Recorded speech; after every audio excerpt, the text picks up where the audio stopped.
We'd been married, several months. After about a year, little Billy Paul come on the scene. Oh, she almost died. And how I walked up and down the floor when the little fellow was being born, and just as soon as he was born, I heard him cry, and I screamed. I said, "Thank you, Lord. It's a boy, and his name shall be called Billy Paul." Many of you know my son, Billy Paul. His mother died when he was just a little baby. And I packed him around, and nighttime we couldn't afford enough coal to keep fire, so I'd have put his bottle under my shoulders like this and keep it warm for him at nighttime. When he'd wake up crying for his mother, I'd put the bottle in his mouth. And she asked me when she was dying, always stick with Billy. We've been real chums. And so everywhere I go, I take Billy, and he's stuck with me. Well, I could take this opportunity to greet you. I don't get this opportunity much anymore. As you get a little older, you can't do the things that you used to do. You want to and in your heart, but one thing I want you to know, that I love you and I pray for you daily. And I know that you pray for me, because that's why I'm here today. Truly, we're a blessed people. And I just want to take an opportunity to say God bless you. And over the many years that I have known you and have worked with you, when Dad was here and now in the work with Brother Joseph, and it's just an honor to call you my friend. And you know, there's words you can't say, but I just trust that this little greeting will be a blessing to you, just to say I love you and that you can feel it from your heart.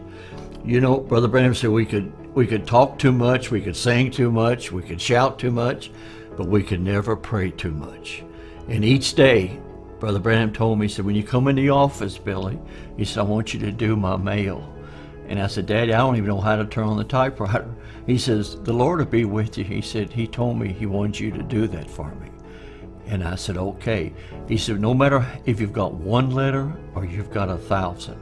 He said, the first thing you do is kneel down and pray and lay your hands on the mail and ask the Lord to help you that day.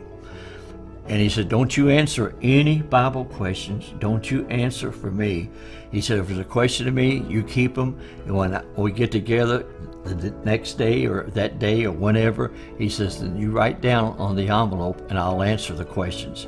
He said, but no matter where I am, he says, you remember every day that you do the mail. He said, I'll be praying for you. And he says, and God will be there with you. And he says, don't process the mail. He said, just open one letter at a time and just think like you only have one letter to answer. And he says, and then when you're through with that, he says, discard it and then get another one. And that's what I've been doing for the last 60 years. And it's been a great honor. And I know I'm getting older now. I'm not an old man, but I know I'm getting up there. And soon I've got to go and be what we've all been waiting for, and I believe that hour is so close at hand.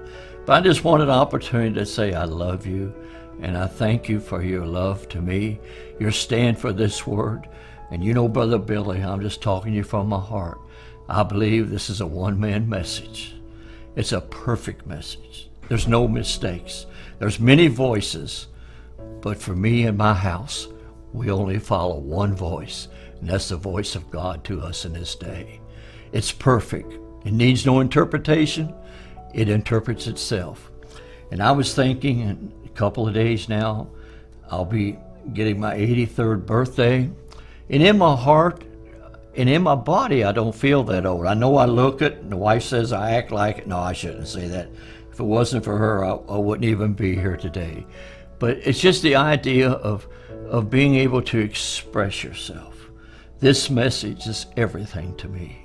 It's perfect, and may God encourage your heart to stay with it.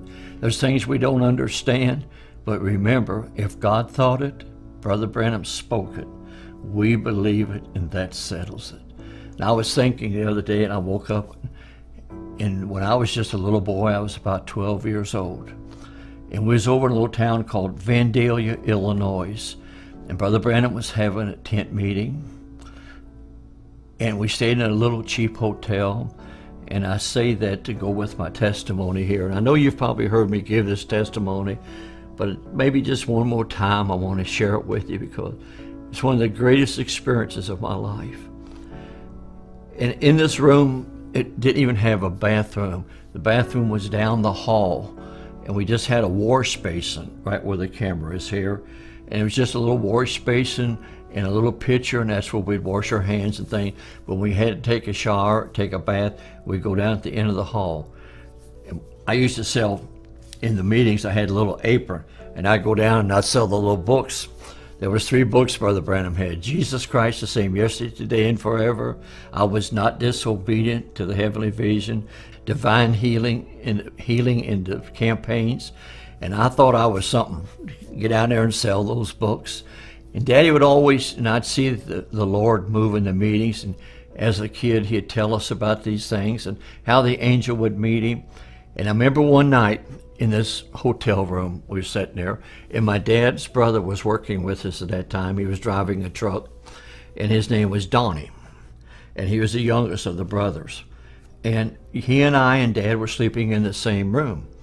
And I don't remember, I know Dad says on tape that he took a pillow and threw it over and woke me up. All I remember, I woke up was a pillow across my face. And he had this pillow across my face, and he says, "Paul?" I said, "Yes, sir." It was about 2 o'clock in the morning. And he says, "You know the angel that Daddy talks about?" I said, "Yes, sir." And he said he visited me tonight and was telling me some things and about the meetings and how to conduct the meetings and what was going to happen. And I said, "Yes, sir." And he still had the pillow across my face. And he says, and I asked him, "Could I wake you up? And could I wake up my brother Donnie?" And he said, the angel said, "You can wake up Billy." And he says, "Can he see you?" And the angel said, "Yes." He said, excuse me. He says, when Dad takes his pillow from your face, he says, "You know where the wash basin is over there?" And I said, "Yes, sir." He said, "He'll be standing there, and you can see him."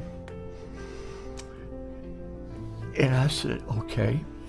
Remember, I was just 12 years old. And he took the pillow from my face, and I thought it'd be an angel with wings flying around, but it wasn't like that. There stood a man in that room dressed in pure white, and he had his arms folded like this, hair down to his shoulders. He just stood there. One thing it was so outstanding to me, he never spoke a word, but he'd look around the room, but his eyes was totally focused on my dad. Every move was watching my dad. And I can see him yet now, them eyes just going around the room. He'd look at me and he'd look over at my uncle. He'd look back around like that. He'd move his head a little bit, but his eyes never left Daddy's eyes. And I grabbed Daddy because I didn't know. It was a man standing in the room over by the window. And I'll never forget, Daddy told me, he said, "Don't be scared, son." He said, "He's sent from the presence of Almighty God." And he says, "He won't harm you." He says, "He'll be a blessing." Now watching, he just held real close, and Daddy held me. And he went from that being of a man, just as Brother Branham describes him, into, I'm not going to say a pillar of fire. It was like a mist, a light, a vapor. He just kind of vanished. And he went out the window, right out the room like that. And when he left, a rainbow come right in the same window and hung in that room for hours.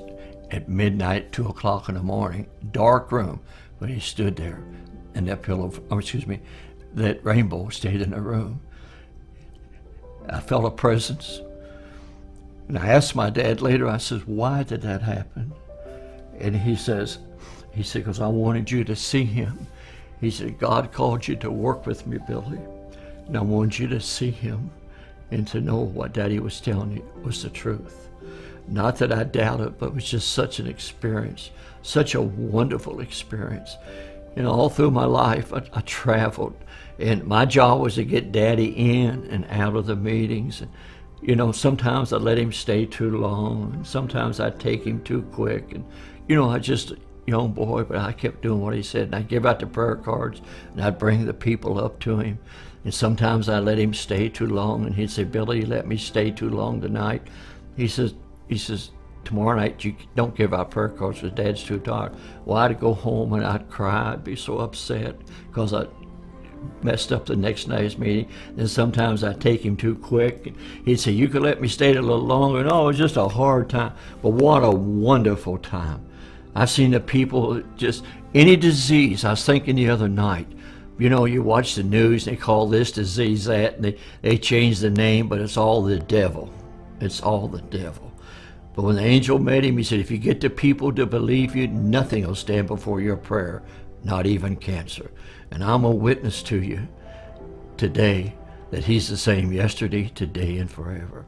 And not one time from that time in that room when I saw that angel that I could always tell you, not Brother Billy, but that presence, I could tell when he was near. Even before Daddy would say, you know what, I'm waiting for something. I might be down in the audience working the prayer line, ushering, whatever I might be doing, but I could tell exactly when that angel come to the platform. Before Dad sometimes even said, he said, he's here. And I knew he was. So it didn't make a difference what diseases was. I knew when they left it was going to be well. But he said, if you get the people to believe you. And I was telling someone the other day, I said, I've seen them bring them in well. And they sit there and make fun. And they pack them out dead. I've seen them pack them out paralyzed. And I've seen them bring them in on a stretcher, and they would be dead. And I've seen them walk out alive and well. Only believe. So I just wanted to say, God bless you.